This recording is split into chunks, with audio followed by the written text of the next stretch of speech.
Here's what you get right out of the box. I've already opened this one. This one is unopened. It's got a nice picture, a little bit of info, recipes and stuff, and they position one so you can see it. It's pretty cool. Let's break into the one that's open. They pack it in this straw, which gets everywhere. The surprise was they're kind of like this terracotta color on the back. They have a glaze for sure. And they all sit pretty nice. They're not going to tip over.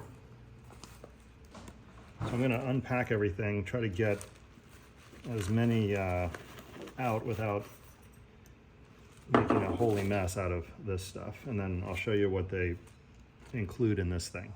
So this is 2 dozen. Got them all out of the bag. I would recommend doing that over the trash or outside because it makes a mess. They pack them in little piles of 4, so 12 per bag. And it looks like they've got a number of different shapes. So this is one shape. Looks pretty similar to this one, but these are opposite. It's interesting, I didn't notice that before. You would think that, actually I don't see a single repeat. So they're all handmade and pretty unique. I thought that these 2 were, well, what'd I do with it? Every one of them are different. So the surface on the front is like glazed. They say in here that you can just pile your Oysters Rockefeller or whatever you want to make right on here. I think it'd be smart to spray it with a little olive oil. Like I said, the back is some kind of clay. Here it's got like a little crack, but that's just from the when they fired it.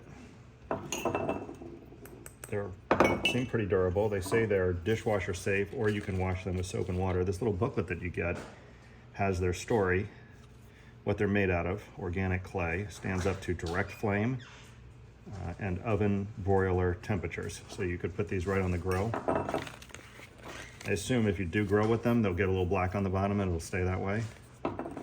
Probably like it better after that happens. Here's 4 recipes, black and blue, sriracha lime, Oysters Rockefeller, and crab meat au gratin. We're gonna make Oysters Rockefeller. We're not following this recipe. My wife has her own recipe, but there's one in here if you'd like it. Here is little tips on what to do. Basically what I just said, just put them right on, put whatever you want in there and pop them in the oven. And then there's one more recipe here, traditional chargrilled oysters. Anyway, I'm gonna rinse them all off and spread them out on some cookie sheets and we'll get going. So this is, what is it again? What's in it? So this is spinach, shallots, heavy cream, Parmesan cheese. So here's the recipe. I'll put the link down below. Once you get the spinach going, you put the heavy cream in there, the Parmesan cheese, shallots, basically everything on there.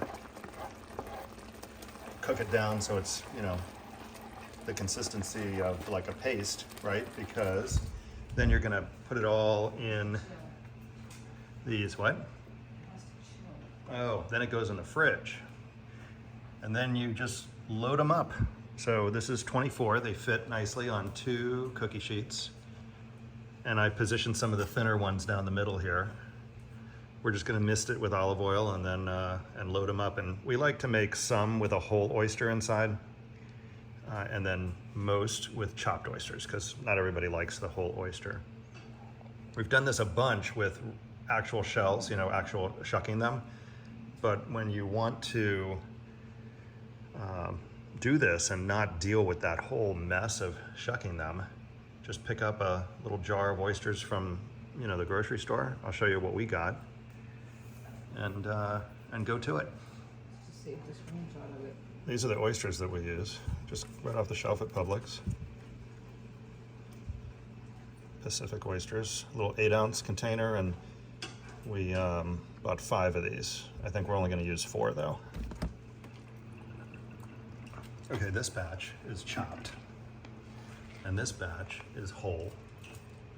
And all I did was mist it with a little avocado oil. Probably didn't need to, but it makes me feel better that they're not going to stick. So after this is refrigerated, it gets nice and thick, and just dump it right on top of each pile of chopped oysters or whole oysters.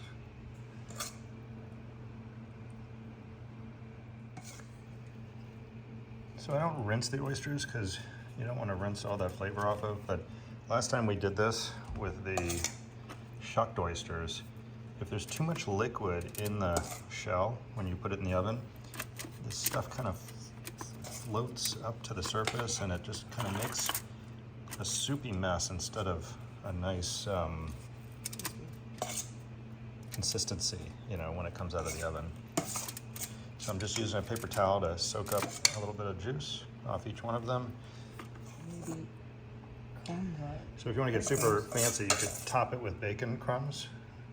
We're not going to do that. I've also had them in restaurants where they top them with breadcrumbs, something to give it a little crunchy on top. We're not going to do that either. So now we're just winging it, but we're topping them with a little Parmesan cheese.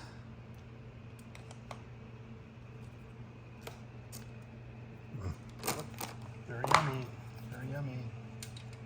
Just waiting for Get down. All right, so 450? Oh, I just put it around. Oh, so 400 for, oop, a little steamy. For, I don't know, it's probably been 10 minutes, but until they look like that. And then 450. And the ones on the bottom aren't cooking as fast, but they're still all bubbling. But sucking some of that juice out was really smart because that's exactly what they're supposed to look like. Even after sucking that juice out, a couple of them have a little bit of juice. If I want to be accurate, what? 15 minutes? And it was like 12 minutes on 400, and then the last 3 minutes on 450 to brown the tops. That's probably his first bath. If you care. To brown the tops. Looking delicious. Here's the ones that were on the bottom. Those are the ones that are chopped.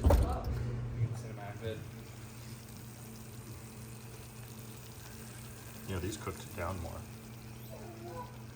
They look good. Chef's kiss. You like it? Yes.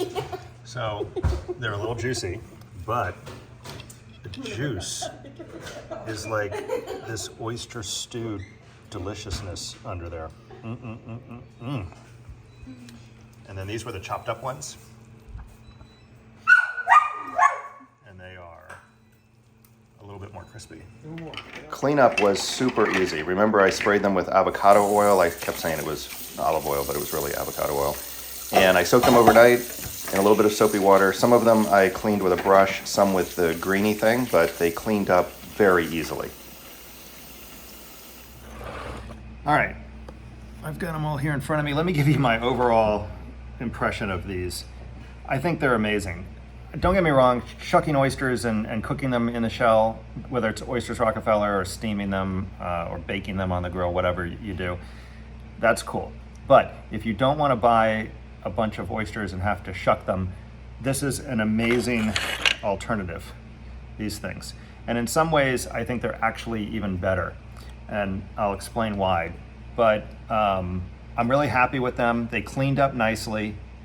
I just soaked them overnight, as you saw. There's no residue or anything.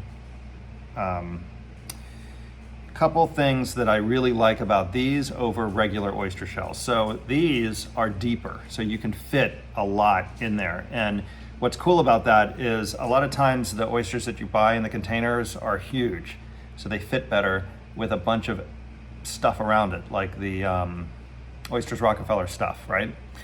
The other thing I like about it is they stay hot really long, much longer than an oyster shell. In fact, next time we would pull these out of the oven and just let them sit for about 15 minutes. That'll save the roof of your mouth, and it'll help to soak up some of the liquid, because as you saw last night, they're a little liquidy. Now, we were into that. I was drinking the liquid out of the thing and it tasted like oyster stew. It was amazing, but not everybody's into that. The ones that we chopped up and cooked longer, those had almost no liquid in it. Some people preferred those, but I think there's a happy medium, and I also think there's some tweaking of the recipe to get it right, so that it's not as liquidy, but definitely the size of those oysters contributed to the amount of liquid that was, kind of pooling in there. The other nice thing about them being this big is if you're just serving them as like an appetizer or something, 4 of these along with, steak, or last night we had some ribs, is plenty per person. So depending on how big your party is, 24 of these served, how many people? 6? No problem. In fact, there were 4 or 5 left over that nobody ate, which I actually just thought of. So they're in the fridge. I'm gonna eat those tonight. But anyway, they cleaned up nicely. We'll store them until the next time. I hope you enjoyed this video. And if you have a really great recipe, please leave it in the comments. I'd love to try something new with these. But I am super happy with this purchase. I definitely can't wait to do it again. Thanks for watching. See you next time.